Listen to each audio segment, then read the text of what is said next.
Hello, welcome to Freshly Grounded episode 151. Now, I've got a story for you guys and I need you to hear me out for a second.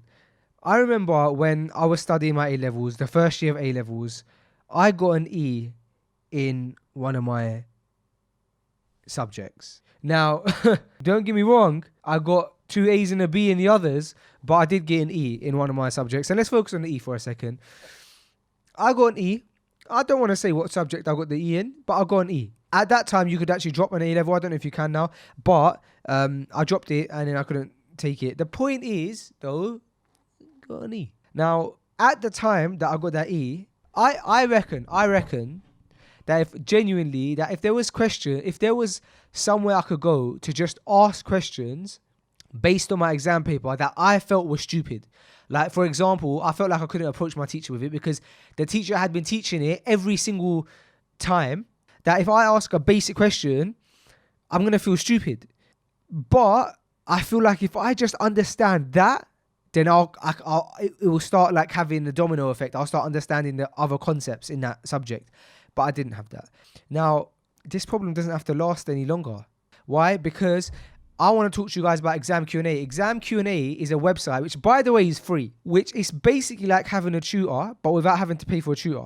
It's a website where you can go to, you can go for past exam resources, exam papers, videos, and it's for people studying their GCSEs and their A-levels. You can head over there, it's examqa.com, and you can ask questions as stupid as you think they are, and you'll get answers. Not only will you get answers, but you can get answers from teachers. It has a really, really cool feature, which is a forum in which you can speak to other students who are studying your lessons. The website is run by free teachers. They decided to start this website so they can make it easier for people to access information and make learning fun, you know? If other students can't answer a question, the teachers will definitely answer it. These teachers, throughout their tuition, have 90% of their students have gotten A stars. And sometimes if the question that you ask is a bit difficult or it's a bit interesting, they'll even give you a video response or a voice response. Also, go to Instagram at examqa, facebook.com/examqa. They've only just unlocked their Instagram. It's a very, very powerful service, something that I wish that I had access to and I definitely would have utilized when I was studying my A-levels and all my GCSEs. Also, let's get a bit serious right now. We all know there's an emergency going on in Syria where families, children, women are fleeing war. Human Appeal, amongst many charities who are doing such great work, but Human Appeal were telling us about what they're doing, and they basically are creating these emergency packs that they can help provide families with emergency food, emergency shelter, emergency water, emergency medical aid.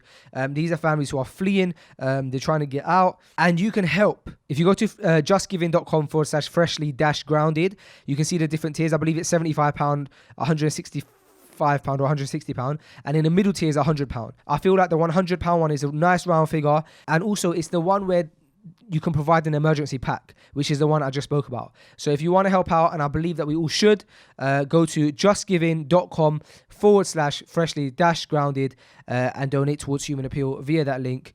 And let's rummage together, man. Okay, this episode is with a brother who his business partner actually got in touch and told us his story. This brother's name is Zubair. He has a rare degenerative sight issue, which means that eventually, the doctors have said that he will be fully blind. And it's a very inspirational story. We talked to him today, and we had a few technical issues with the sound. However, we won't let that take away from such an amazing, beautiful story, and we won't let that take away from the inspiration that we can get from this man who, despite having this issue and despite going through depression for over a year and a half, decided to pick himself up and keep moving forward. He is academically on an amazing level. He's achieved so much, graduated from the Imperial College of London in economics, and is now following a career path in academia. A very, very inspiring man, and talks to us about kind of his family life, his condition, and what we can do as listeners to pick ourselves up when we're going through dark times. All right, guys, this is episode 151. with Zubair. Apologies again for the technical sound issues that you might hear throughout, but a very, very powerful story and one you don't want to miss. Episode 151. Well, let's get into it. And welcome to Freshly Grounded, the brand new podcast by best friends Faisal and Sam. Huh? I said welcome to Freshly Grounded, No, after that bit. the brand new podcast And after that bit? by best friends Faisal and Sam. Really? When we had discussion on the phone, Yeah. we were talking about how you use probability when you walk. Mm-hmm. And evidences, you're saying. So like evidences, I'm assuming from like the past when you've walked, and obviously we're talking about public places here, right? Or anywhere. How does the probability work?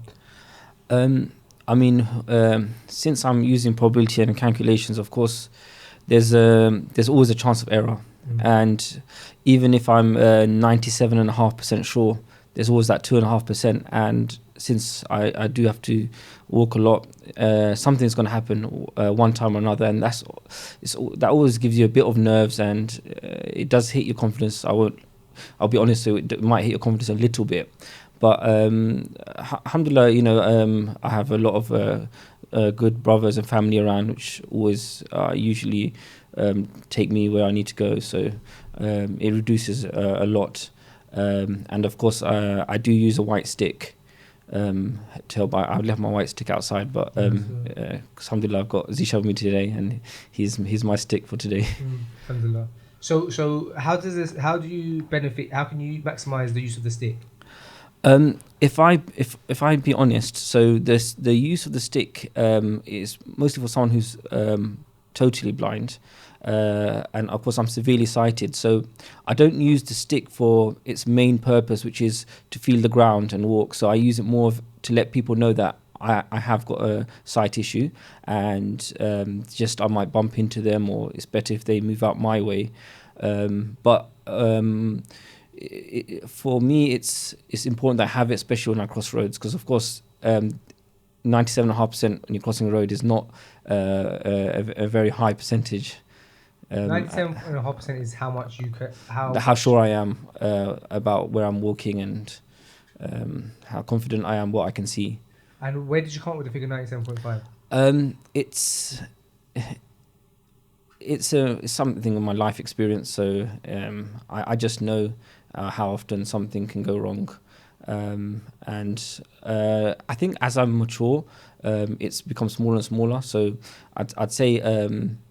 Probably 3-4 years back, it was probably like 75%. Every episode of me going out had an incident which where something happened, which I bumped into something. But alhamdulillah, I think as I matured, I've been more calculative, and I would probably restrict myself from walking when I know my probability is too low. So I'll just be like, okay, I can't walk right now. I'll get now start using my stick.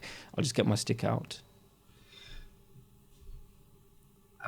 I know that you're a very intellectual man on the home verdict, so I trust that the figure being so specific, 97.5, is because you really thought about you've come to that figure like by not just by pulling a number out of thin air. I think because I study maths myself and teach maths, okay, so even if you look at my alarms, it's never 7 o'clock. It's 7:02 or 7:03. Really? Why is that? I don't know if I'm just being OCD or whatnot, but I just I can't be general. I need to go with what I feel. So if I feel I need that specific alarm time for how long it takes me to get ready, I'll go for that. Alhamdulillah, it doesn't have seconds. I might have used that too. Wow, I can imagine that being a huge benefit to your life. The fact that you try your best to be as accurate as possible in everything that you do. Yeah, I've had to make considerations. Now, alhamdulillah, I've got a family, I've got 2 kids. So with that, there's quite a few variables, and you can't be as exact as you'd like to be. And I just have to learn not to get frustrated with my family. So yeah, I'm being more and more considerate, and not as exact as I like to be. I think the only time I see that trait in myself is when like if I'm cooking, I find myself having that trait. So obviously when you're cooking in the kitchen, there's a lot of things going on. There's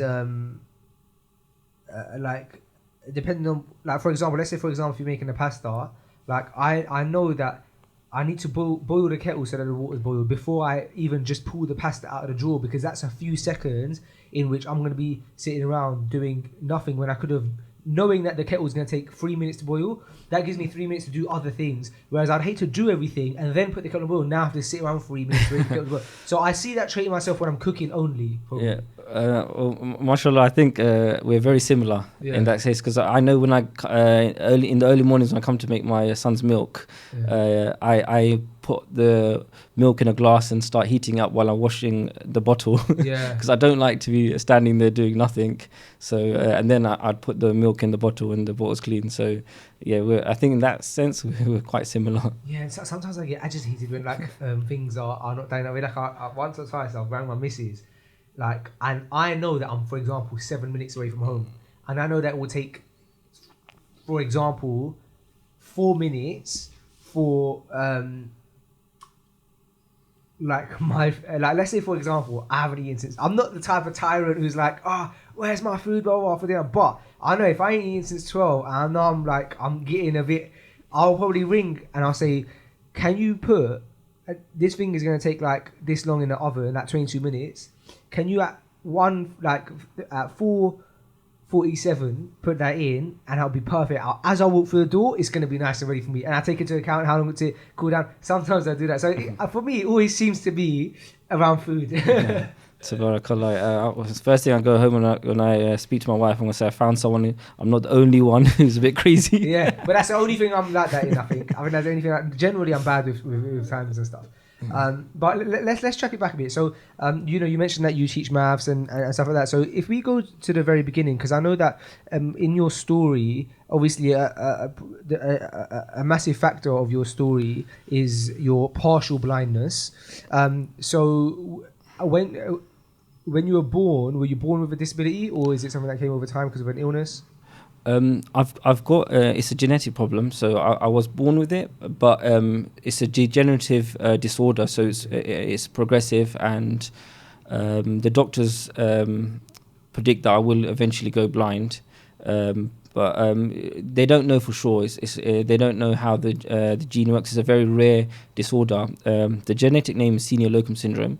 But in general, it's retinal dystrophy, so it's the back of my eye. So glasses don't fix it. So like practically what I can see, so for example I can see shapes. I can't see any of your facial features. I could just see that your skin color, and I think you're wearing a t-shirt. That's the sort of level of what I can see. I can't read anything. I used to be able to read somewhat with the right lighting a few years ago, but that's gone now. Zishan, my wife, my family, they read my messages for me, so alhamdulillah I'm very transparent now. So everyone's got the passwords for everything, I can't but things, technology has helped. A big thanks to Siri. So I can do a lot of things, and I can even write a message through Siri, so alhamdulillah. So you mentioned that glasses don't help, but what do glasses help with then? They help a very negligible amount. So I think it's because it's the retina. So glasses will adjust just the focal area. So I do have lens issues, but that's not the biggest constraint for my vision. The biggest constraint is the rods and the cones in the retina. Okay. So I think the thing that people are maybe most intrigued by, and it's definitely something that I was very intrigued by, is the fact that we had Mohammed on here. I was mentioning to you on the phone some years back, and he has been told that he's 99% blind, although he himself says that that's relative, like, because that sounds very extreme. But he can, for example, send messages and stuff if he puts the phone extremely close to his eye, and things like that. But when we were speaking to him, I was talking to him about the fact that he has never let his disability get to him to the point where he hasn't let himself move on. And I think that the same speaks for yourself, in that you went very far with your studies, and you ended up in the Imperial College of London. Is that correct? Is that what it's called? Yes, yeah, that's where I did my my undergraduate degree. And what did you do your undergraduate? To be honest, I did apply for medicine first, and I got called in by Imperial College, and they suggested that with my disability, they don't want me to sort of do a few years and discontinue, so they just suggested me to do a different degree, and because they were happy with my grades, alhamdulillah, at the time. In the first, I had finished my first year of studies, and I had all A's. We didn't have A stars at the time. I studied really hard because I really wanted to get into medicine. But then I went on to study finance and economics, which sort of probably was something I just jumped into, because now I realize I enjoy mathematics and I only teach mathematics. Okay. How have you found kind of prior to Imperial College? How did you find your studies? Did you have to approach your studies in a different way to perhaps a person with full sight would approach their studies? Yes. So I was you could say in year 8 up to year 8, year 9. If you looked at any of my reports, I was getting the lowest grades possible. So I was getting E's and F's. And at the time, I sort of thought maybe I'm not as smart as everyone else.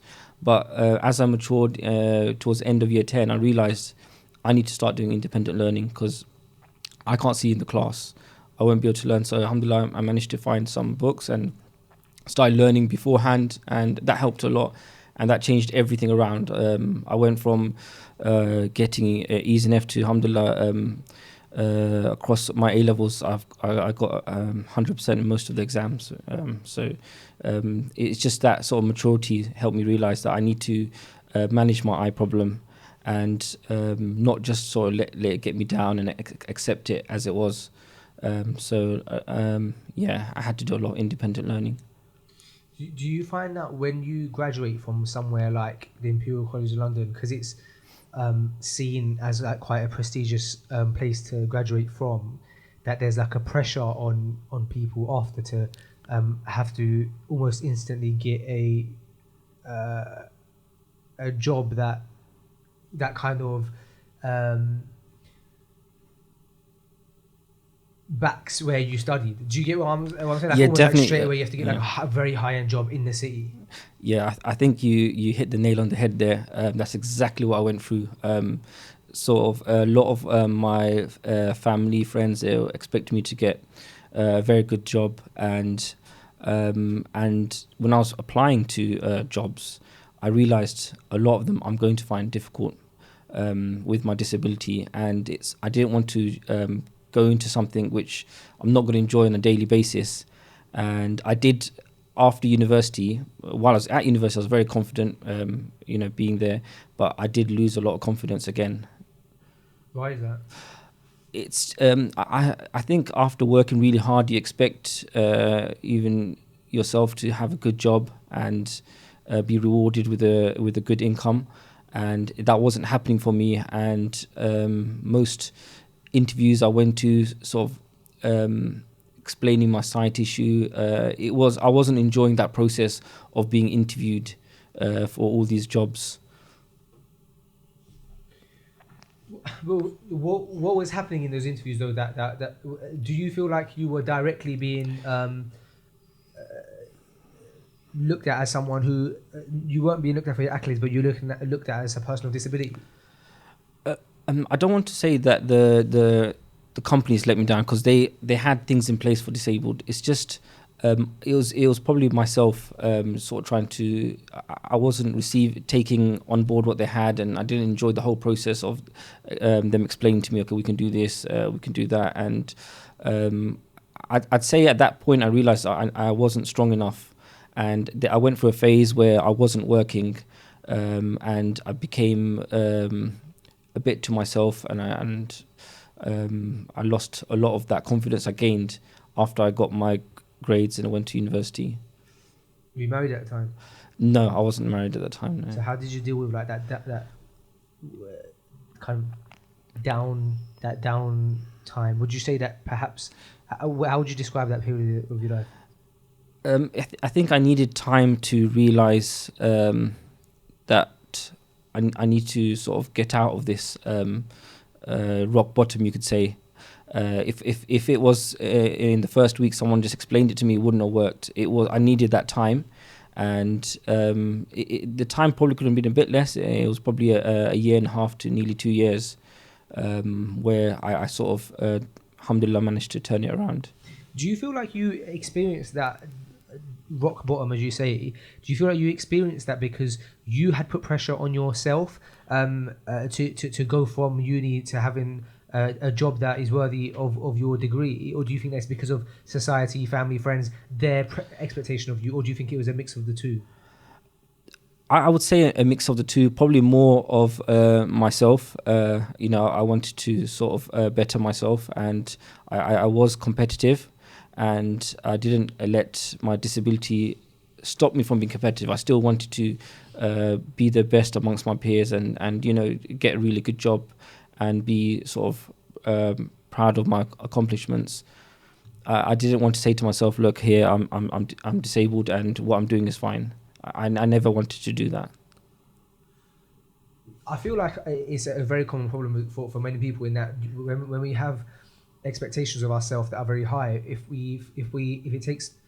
it's tough to kind of break through, we can get down about it. I don't think it's a negative thing that we do feel that we do have high expectations, but then how do we counter that? Because I'm sure there's a lot of people listening now who generally, or they have goals, they have aspirations, and perhaps they're struggling to get through it. How can they avoid then like kind of almost ruminating?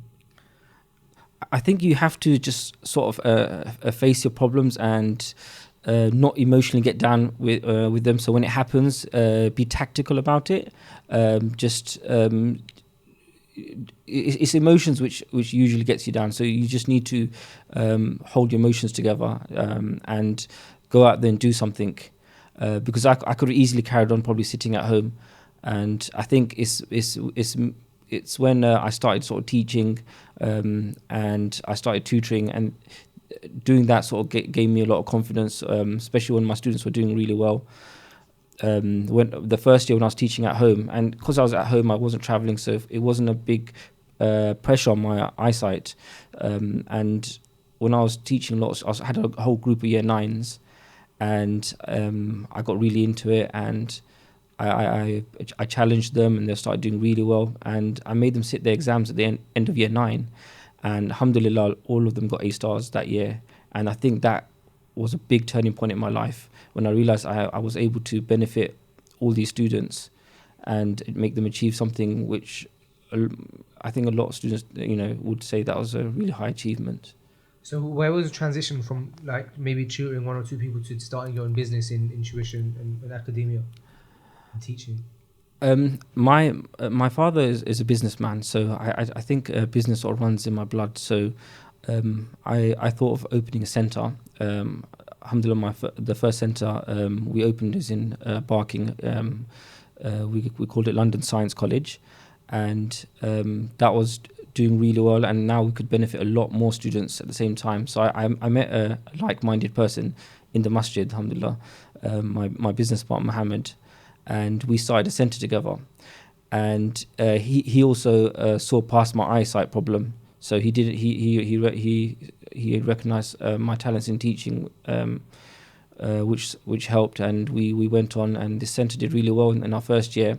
Majority of our students got A stars, and I think in the following year we had very similar success, and it just went on from there. So we just opened more branches around London.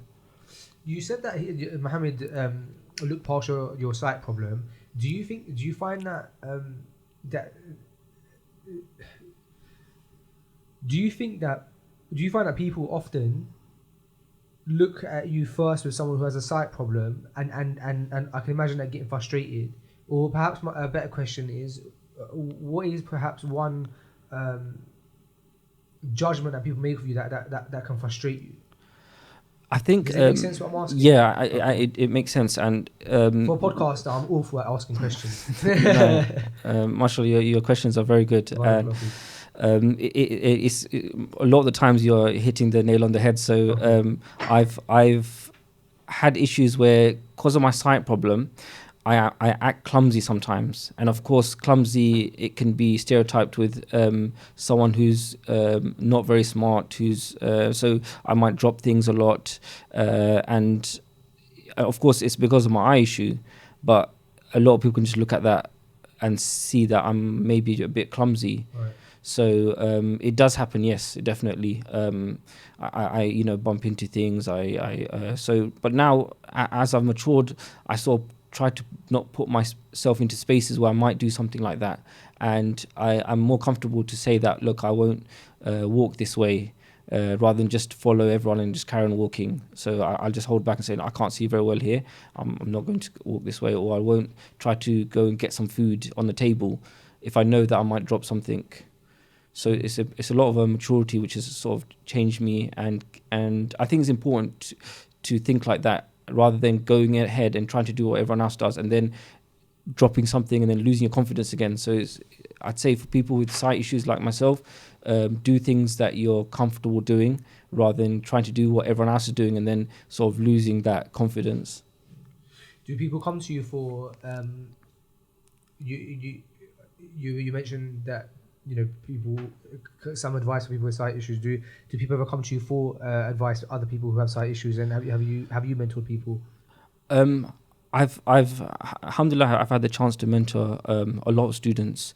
I haven't come across students with sight issues, but at London Science College we have we don't restrict our students. We take on board any students, and we've had a lot of students with autisms, and we've never turned them down, alhamdulillah. So there is schools out there which have high percentage of success with students, but then they pick their students. We don't have any restrictions.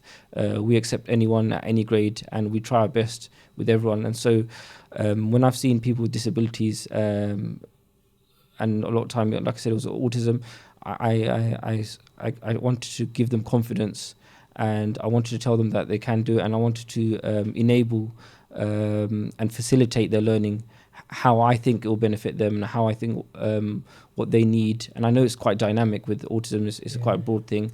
So, because I was disabled myself, I didn't want to say, okay, you've got a disability and you won't be able to study. You won't be able to. I did not want to do that, because I was told once upon a time by a eye consultant that I shouldn't study A levels. Really? And that was I probably shouldn't mention the hospital, but yeah, I was told that I shouldn't study A levels. I should do something else, and something which is a bit less pressure on my eyesight. So alhamdulillah, I managed to get some of the top grades in the country, and so that was definitely wrong advice, and I don't want to give that advice to anybody. I feel like students who want to study, I mean, there's people out there who want to do awful things. So if someone wants to study, we should applaud that and sort of let them and facilitate them. Wow. My mum used to work with autistic children, and she would come back home and talk to us about some of the most amazing experiences and the most amazing things she's learned about the children she was helping in their studies with. And she would explain things to us. So from a young age, we used to have a really positive perception of young people with autism because of the stories my mum would relate to us. And the stories would be like, she'd come home looking fulfilled.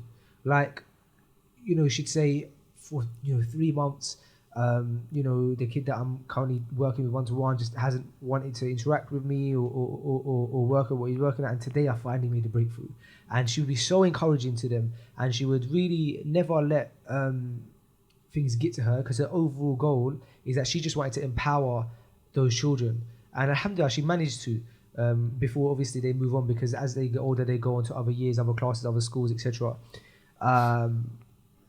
But she very early on, whether it was directly or subliminally, she kind of put into us that specifically children with autism have very special traits and very special talents.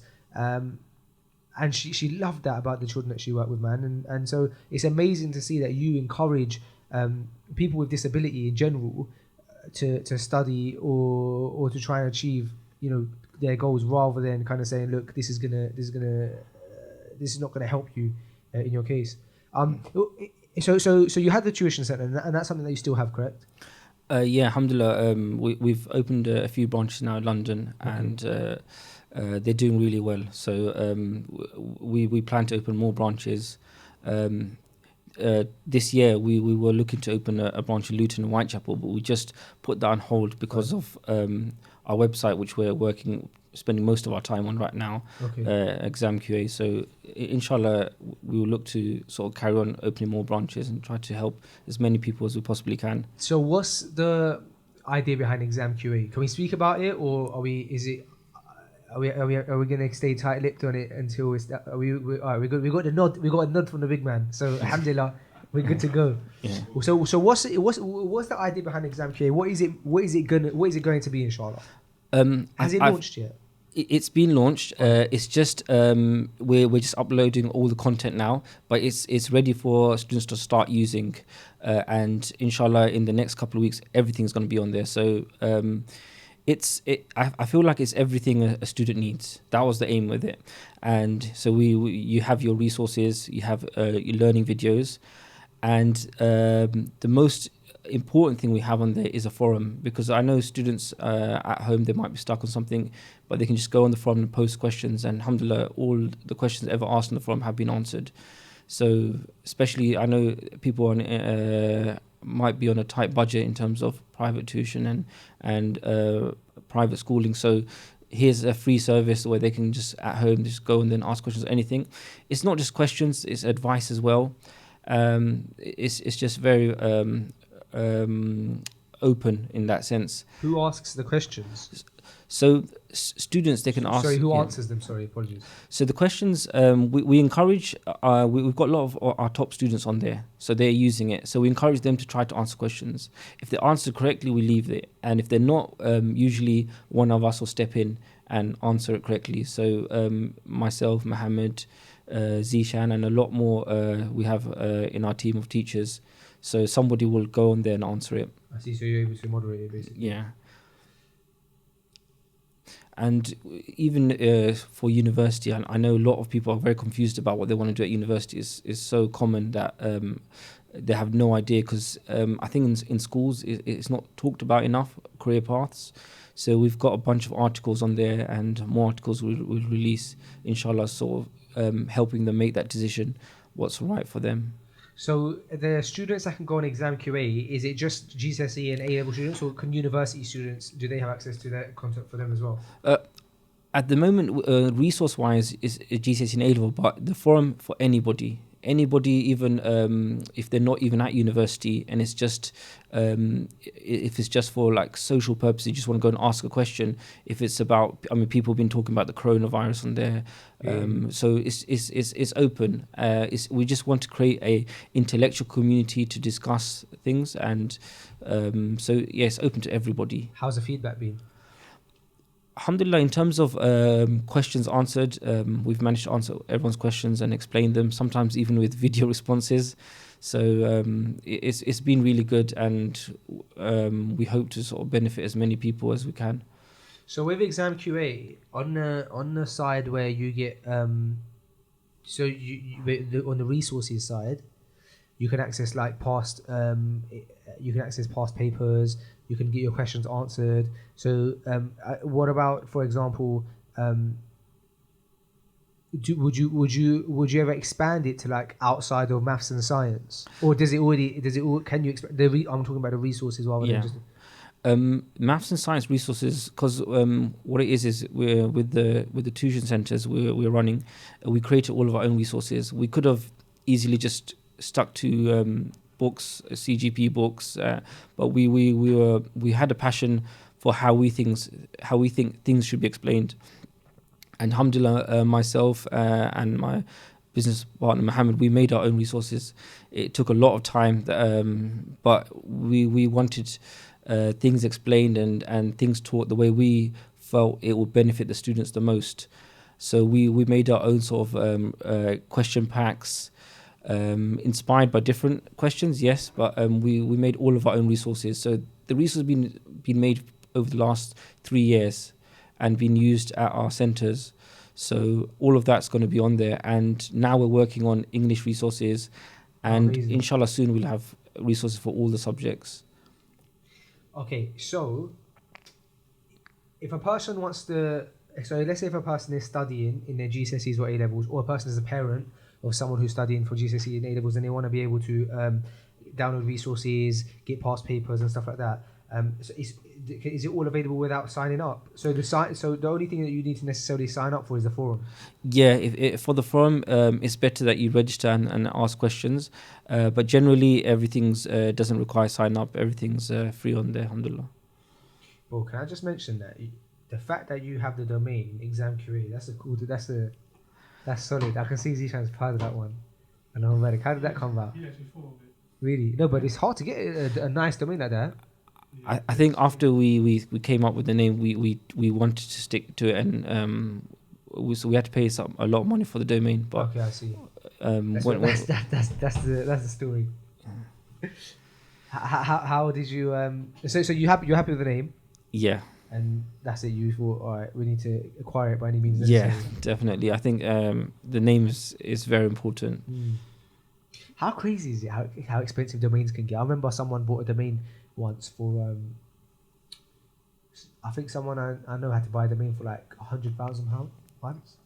But it's the value, because if you buy a domain and it's like, let's say for example you're selling tickets and you got tickets.com, that's mad valuable, isn't it? But it's but then again, if you think about it, there's loads of businesses that exist that because of their marketing and their branding, they've managed to almost turn their name into a verb, or and perhaps the name didn't even exist before. Like for example, if you're shopping for flights, most people go on Skyscanner, but if you're trying to go for like the maddest domain, you'd think, all right, how can I get flights.com, myflights.com, bookmyflight.com? But Skyscanner is not necessarily anything crazy, but because of their marketing, because of their service that they provide and what they built up over time, they've managed to like almost create that into its own industry. So it's amazing how kind of the two align with each other. But there's no denying that if you manage to get a good brand name and a good domain, you're really setting yourself up in a good way, right? Yeah, definitely. I think it's creating that brand is it's a big task, and it's not it's not simple, definitely. But for us, it was important that it came off the tongue well, the name, and inshallah it becomes a big brand. It does come off the tongue, and yeah, I agree. May Allah put barakah in it. I mean, Let's track back a bit, because I want to talk a bit about the downtime that you had post university, but pre tuition and starting your businesses. We kind of skimmed past it, but I think that is something that a lot of people go through, and a lot of our listeners as well have expressed to us kind of challenges with their mental health with regards to pressures of society, pressures that they put on themselves. A year and a half is no short amount of time, and you mentioned that you went through that for around a year and a half. You also mentioned to me on the phone when we had our chat that one aspect of it was that you kind of feel like you refound Islam for that time, and so I want to know about how much that kind of helped you, and then kind of going from that period where you're out of a job, you've graduated, and you want to take next steps into your life. How did you then go to not only create your own career path, but then also, alhamdulillah, you managed. Now you said you got 2 children. Allahumma barik. I'm intrigued by that transition, because a lot of us do go through that downtime, but alhamdulillah, by the will of Allah, I would say, managed to get yourself out of that. And I think I'm intrigued by that transition there, because I think we could all at times do with some motivation in getting out of that dip. Religion was a big part of the transition, and so I went during that time, I was always having a conversation with Allah, but I was always having a conversation with Allah that I was saying that whichever is the path that makes you happy, please guide me to that. And that was a dua I was making every night. And then alhamdulillah, I had that sort of awakening, and I moved towards Islam, and I learned how to sort of read the Quran, and I embraced Islam and submitted to the will of Allah. And I think we should all have that conversation with Allah. When you know that Allah is looking after you, all these depressions and all this lack of confidence, they all go away, because you know Allah is watching you, and you know any hardships you go through is not going to waste, because Allah is rewarding you for those hardships. So when you know that it's not going to waste, then it stops you from sort of having that sort of depression feeling. In fact, sometimes you might even be happy that you've got the disability, and that's what I had. Alhamdulillah, I'm very happy with my disability, and it gives me something to look forward to in the day of Qiyamah, that I had this disability, and you can put your hand up and say to Allah, I had sabr. So Wow. It's definitely religion was a big part, and family as well was a big part, because my family helped me. Like my dad, he understood that he didn't want to break my confidence, so he'd move things out the way of my path without me knowing. I of course I observed, I knew, but he was trying to always move things out my way, make sure I don't trip over. In advance from going anywhere, he would make sure my things would be easier for me. So family was a big part as well. So we had a bit of a slight technical issue there, but alhamdulillah, we are back.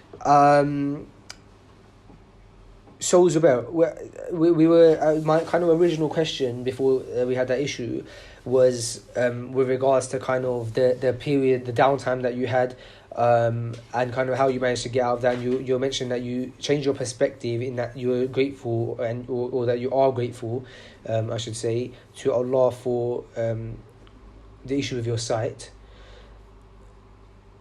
I remember, I don't know if you necessarily want to speak about this on a podcast, but we can cut it out if needs be.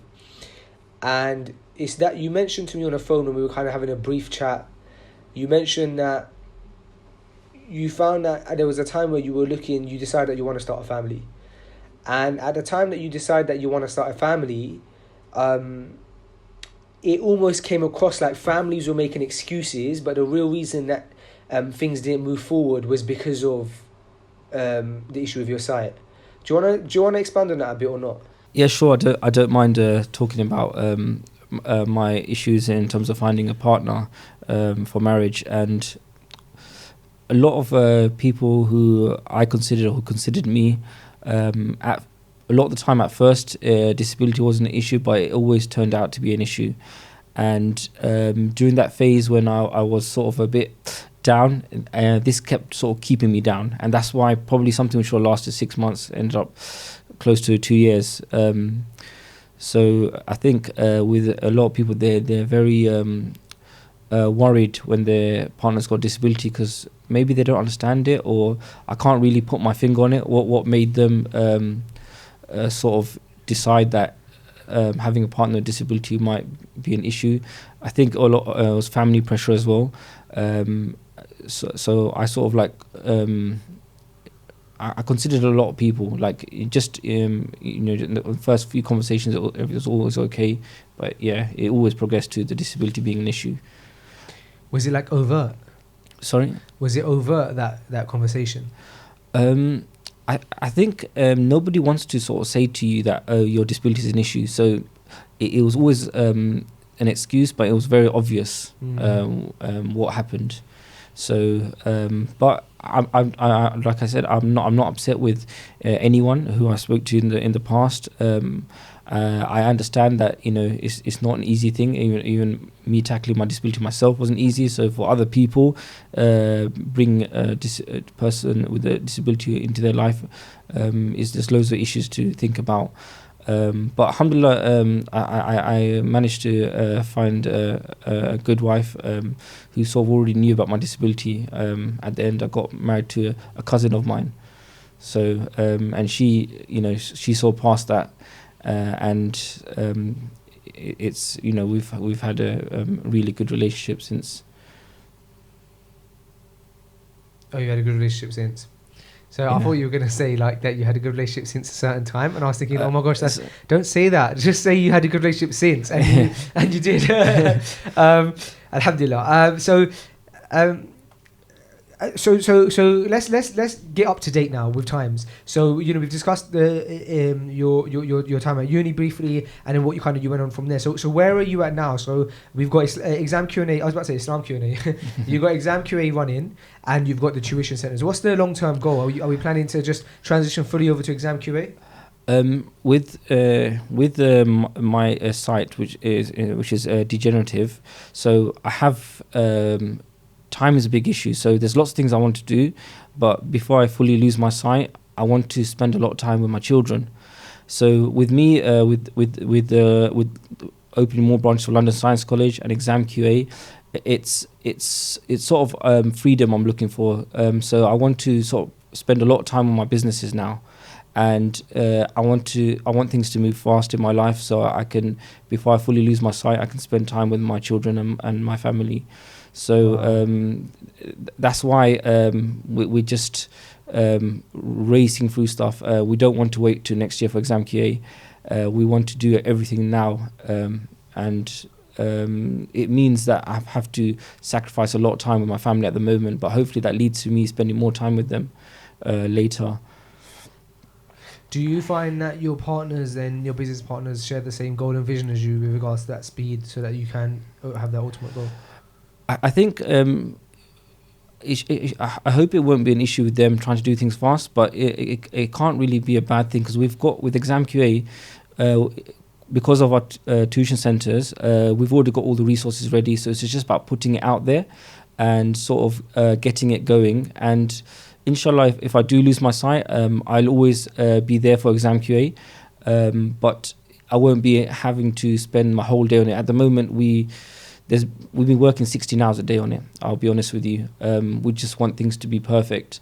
So hopefully, slowly, we can reduce that time, and it'll just be sort of tweaking things and just responses here and there, and it won't be how it is right now, because at the moment we have no days off, and I haven't had a day off for probably 4 years. So that's where your coffee habit comes from. Yeah, coffee is what keeps me going. I was so surprised when when you had a coffee, because I think our coffees in our office are quite strong, and I gave you a coffee, and then you had another one straight after, instantly after. That would give me the craziest anxiety. No, your coffee is not strong enough. If I gave you a taste of the coffee I have when I get tired or in the mornings, I don't think you'll be able to swallow it. It's very bitter. What coffee kind of do you have in the mornings? Do you have a machine? No, I put a lot of spoons in. I don't want to say how many spoons, because I don't want to promote it, because I think it can be a health issue, the amount of coffee I have. But I'm working towards reducing it, inshallah. I'm scared for you, man. I work at a very high energy level. Zishan, he can tell you that. I'm always ready. I wake up in the morning, I've got office in my room. It's our exam QA, it's one of our exam QA office. I just run in there straight away. Zishan's sometimes in there before me. And I would say I'm a very eccentric person. Have you ever tried using a alternative to coffee? No, I'm not talking about... Zishan's laughing because I was talking about study drugs off air. I'm talking about just like, halal, moral... substitutes to coffee, which I'm not gonna sit here and promote study drugs, because I'm aware that a lot of students might be listening. But let's talk about but other forms of caffeine in that case. Red Bull. I think if you do sign up to the forum and you see my name, you'll see a nice picture next to it, and it's a picture of a Red Bull. Oh wow! And we put that picture because it suits me the most. All the students at London Science College, they know that I will have a Red Bull with me every morning. I have one by my table, so this is bad. It's not good. No, this is not good. But I definitely would not recommend it. But I think it's something I need to work on. Have you tried what's that? Tim, do you know the coffee that Joe Rogan? I think he partnered with a coffee brand, and it's meant to be really strong coffee. Maybe if you Google it, I'll get Tim to check that in the meantime. But there's this coffee that I'm intrigued to know if you try it, and if you haven't, I would say try it because it's all above board and that, but it's meant to be like a really strong, good coffee. It's called like, I don't know, like ape coffee or something. I'm not sure, but we'll find out from Tim in a sec. If it's FDA approved, I might try it. No, it is because they said it, but I'm not sure if they sell it in the UK. But you can get anything from anywhere nowadays, so it wouldn't be that difficult. Yeah, I mean, coffee does have its sort of antitoxins and stuff, but anything in excess can be dangerous. Definitely. I don't have more than 2 a day. I don't have more than 2 a day. I might have, if I do have more than 2 a day, then it will start, I'll have decafs. I wouldn't have like, I suppose on a rare occasion I've had 3 a day, but I'm happy with having my morning coffee and then I'm good. I don't need more than my morning coffee necessarily in a day. But I can't start my day without a coffee, man. It says, yeah. It says, seeing if my order is it. It's saying 4 Sigmatic. Nah, that's not the one I'm thinking about. It's called like, it's not Black Rifle coffee.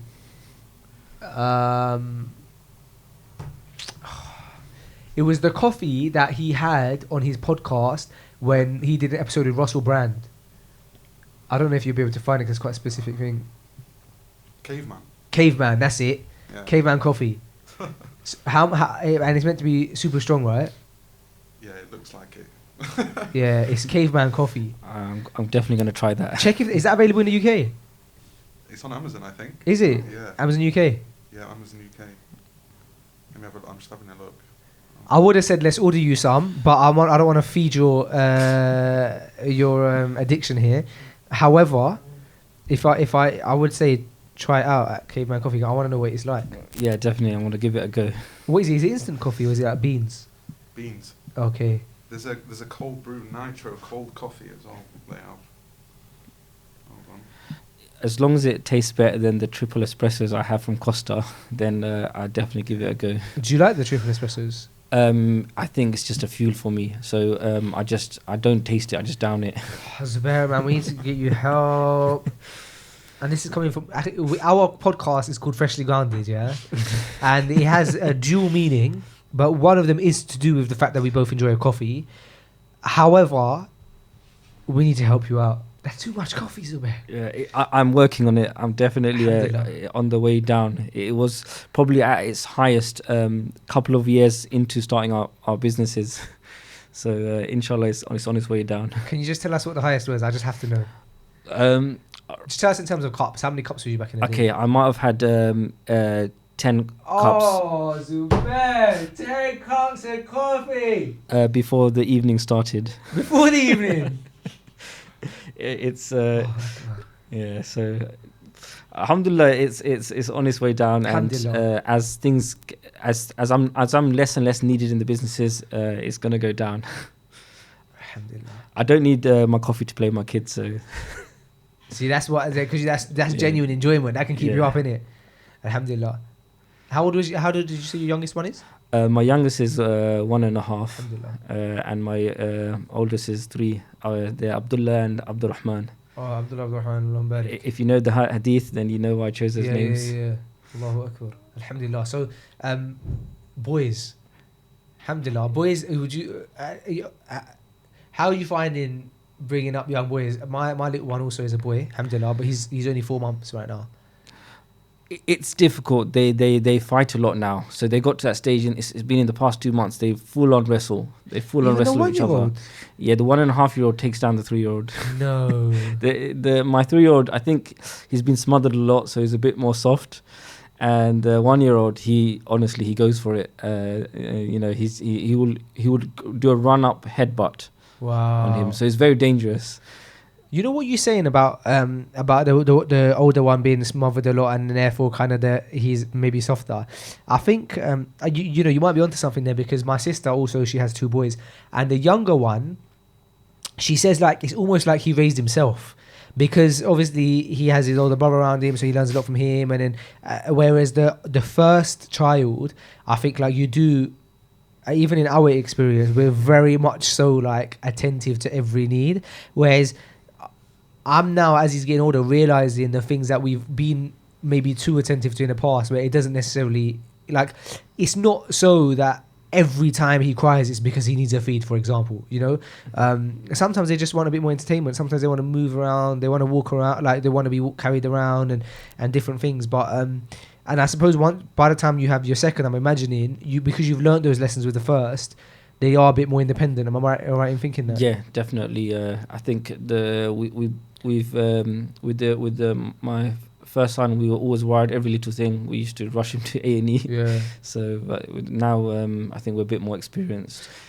Do you have high expectations for him with regards to academia? I'm planning to homeschool both my children, so I'm not sending them to schools. I just feel like I've got so much to give them, and that's why I'm in a bit of a race. It's like before I lose my sight, I just want to do so much for them. And I just want to teach them myself the way I think is going to benefit them most. And alhamdulillah, at the moment I do every morning and every evening. I consistently spend like at least, of course they're quite young, so I can't spend too long, but I spend 15 minutes in the morning, 15 minutes in the evening, and sometimes 15 minutes in the midday as well, if I get the chance to sort of teach them. So I just want to do that while I've got my sight. I think there's a lot of benefits to homeschooling, man. I know quite a few people who homeschool, and provided that you get the resources right, provided that you give them the correct attention, there's a lot of benefits in it. Especially in your situation, it allows you to spend more time with your children, like you said, having with your disability being degenerative, maximizing your time now. And it's definitely something that inshallah they will remember, you know, inshallah, as you get older as well as they get older, that we spent a lot of time with dad. And I think it's very inspiring what your priorities are. It's inspiring that you've taken control of your situation to the best of your ability, in that you're not letting your disability get you down, but you've decided that, you know, I'm going to use it to my advantage. I'm going to maximize my time with my children now. It's incredibly powerful, man. And it's a very, very inspiring story. So I thank you very much for sharing it with us. I do also want to say, Zubair, that there'll be some people listening to this podcast. Perhaps they have they're in a similar situation to you. In the sense that they have issues with their sight. Perhaps they have another disability, or perhaps there's people listening to this who just don't themselves think about others who have disabilities enough. What would your advice be to all three categories? I think sometimes if a disabled person's done well, we can sometimes put other disabled people up to that same sort of level of expectations, and that's not right as well, because everyone's sort of going through that journey, and I respect everyone's journey, and I respect that it's tough for them, and I don't want to ever say to anyone that, look, I've achieved, so you have to. This will actually makes it worse. So I think it's best to sort of just understand what they're going through. That's more important than to say, look, he's done it, you should do it. We should understand everyone's difficulties individually and understand what they're going through, and not put them in that expectation, because then that in itself puts pressure. So let them sort of go through it and just help them where they need help, rather than saying, look, do it, look, this person's done it. Because for me that sort of made it more tough when if anyone said, oh, this person done it. Have you ever found in the past that you felt patronized? Because here's me being honest about me speaking to you, knowing that you're older than me, you're definitely cleverer and more intellectual than me. Not even close. Trust me. I think the only advantage that I have in if we compare the two of us is that I have more control over my coffee habit. Other than that, you win at all points.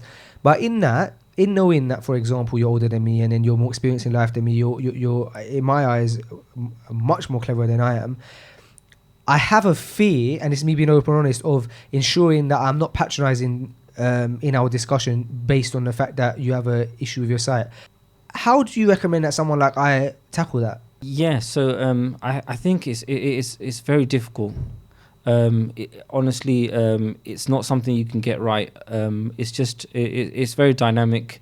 The emotions involved with someone with disability, because you don't really know where they are with their confidence. So at times I prefer I use my white stick a lot of the time, so people around me just know that I've got a disability, and they just help me when I need help. But in different scenarios, it might be the opposite. So it might be the case that I prefer not talking too much about my disability in a group situation. So it's just I think it's a dynamic issue, and it's quite tough to get right. So it's one where sometimes you might get it wrong, but yeah. So I really couldn't give a definitive answer to that. Mm. No, that in itself is an amazing answer. Bro, Zubair, Jazakallah khair for joining us today on the podcast. Well, yeah. I really appreciate you spending time with us. I appreciate you talking to us about your journey. For my knowledge, this isn't a journey, or you mentioned to us off air that this isn't a journey that you've spoken about in public before.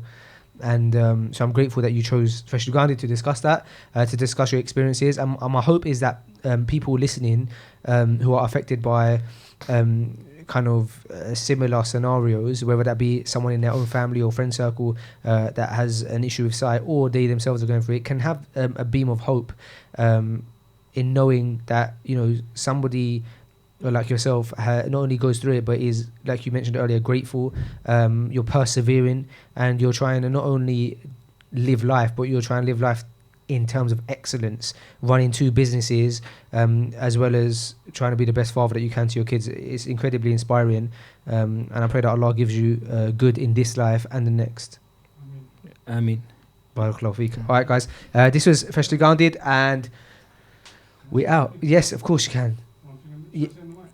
Yeah, of course. There you are. So this is Zishan, who is Zubair's business partner. Hi there. We're going to get you on Tim's mic.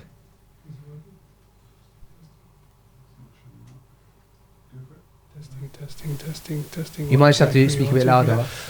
So I'm Zubair's cousin.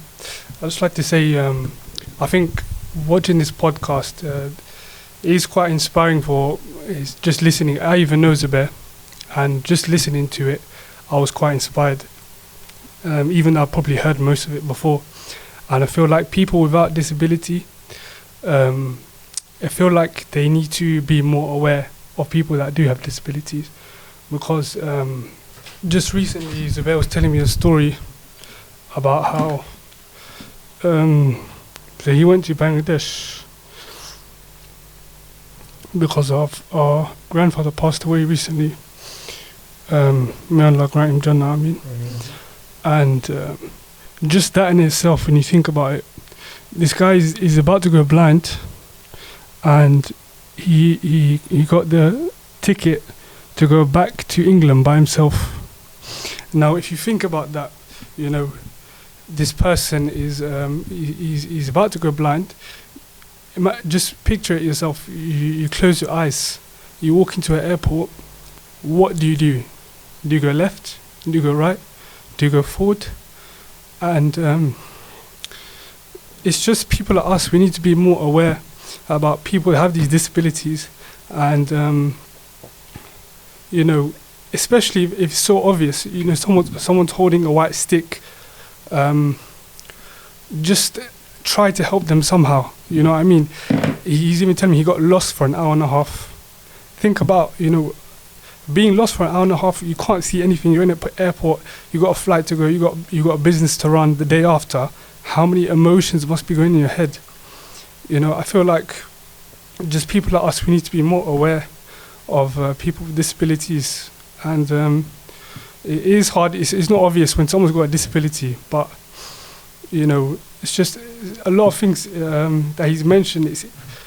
I think we just need to think about a bit more. You know, just walking, daily tasks is so, you know, it's so hard for someone like that. And just think about a bit more, I feel like, when you're watching this podcast, about what he's really saying, all these challenges that he goes through. Just close your eyes, do a task, it's impossible. Do you know what I mean? That's all I wanted to say. Just be more aware of people with disabilities, the stuff they go through, the stuff that Zubair speaks to me about. It's really, I just say, yeah, oh, that's amazing, but because I can't show it to him in person, I'm not that good at showing my emotions, but, it's really just inspiring, I think, the things that he's saying. That's all I wanted to say. I just wanted to add that.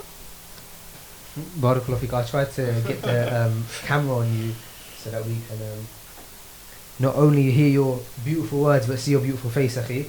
And I think I failed in getting the camera. I was making sure the audio was Alhamdulillah.